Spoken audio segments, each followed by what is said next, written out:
Phillips will come and share some of the highlights of Ray's brilliant career.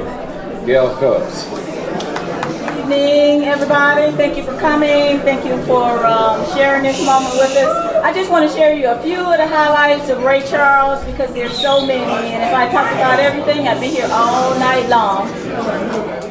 He was a pioneer of soul music who integrated jazz, R&B, gospel, pop, and country to create hits like Unchain My Heart, Hit the Road Jack, and Georgia on My Mind. He was also known as Brother Ray, the father of soul and the genius, and many called him one of the greatest American performers of all time. At age 3, Ray learned how to play piano on an upright piano in one of his neighbors, Mr. Wiley Pittman's cafe. He learned how to play boogie woogie, which a lot of us did when we were kids. You know, we even played it in church when nobody was watching.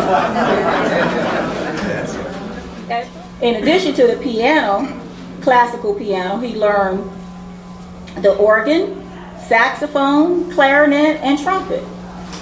He often played on campus at student talent shows and at local establishments like the Oddfellows Hall on Washington Street. By 12, Ray was playing with groups at the D&B school, all around St. Augustine. He probably played at the Oddfellows Hall around that time. And he played in Jacksonville for a little while at the Ritz Theater, and most of the band members didn't want to play because they said he hogged the piano. So,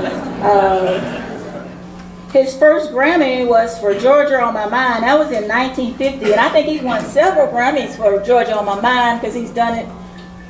He's recorded it over. Am I right, Doug? I may be wrong. Yeah, 7 times for the same song, and that song is now the state song of the state of Georgia. He appeared in the Blues Brothers movie, Designing Women TV shows, and several others. He did Diet Pepsi commercials. These were later in his career. He was one of the California Raisins. I don't know how many people remember that. He played more than 10,000 concerts. One of his first was here in St. Augustine. I think he was the first person to reach the 10,000 plus concert mark. And he only missed one, and that was in 2003 when he was ill. Before he passed away, he did collaborate on the production of Ray, the Academy Award winning movie that starred Jamie Foxx. And his last album, Genius Loves Company, and there are several other Genius albums that came out after that. They were published after he died. He received 7 Grammys after he passed away. His legacy lives on in his music, his children, and the Ray Charles Foundation that supports programs for the hearing impaired through education and other assistance that they provide. And he lives on in our heart. I hope you'll enjoy the rest of the evening. Thank you for listening.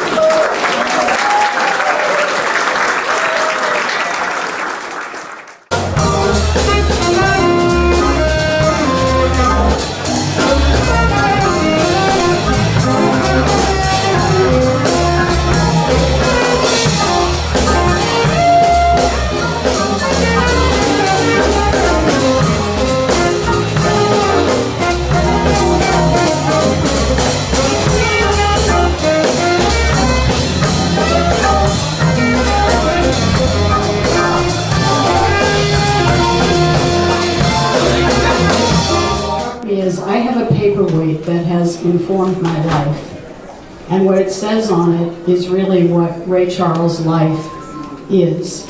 And that what it says is, what would you do if you knew you could not fail? And that's really, I think, what we're honoring tonight. So let me read the certificate of recognition from the city. It's in acknowledgement of and presented in honor of Ray Charles. Whereas Ray Charles Robinson was born September 23rd, 1930 in Albany, Georgia. Wow!